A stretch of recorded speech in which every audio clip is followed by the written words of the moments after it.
నిన్ను గెలిపించడం కోసం నేను ఓట్లు ఎన్నో వేయించి కష్టపడి నేను బ్లడ్ డొనేషన్ కూడా నీ పేరు మీద చేసిన.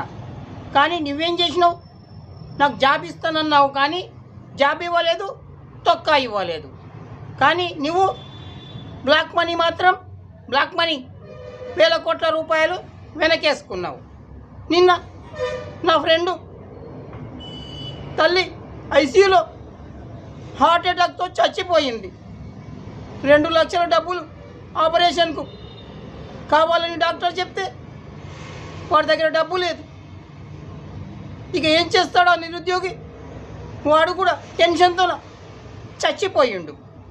ఇక నువ్వు వాడికి కూడా జాబ్ ఇస్తానని చెప్పినావు. ఇదేనా నీ మాట? నువ్వు మినిస్టర్ అయ్యావు కానీ నీ బ్లాక్ మనీ వెనకేసుకోవడానికే. అర్థమవుతుందా?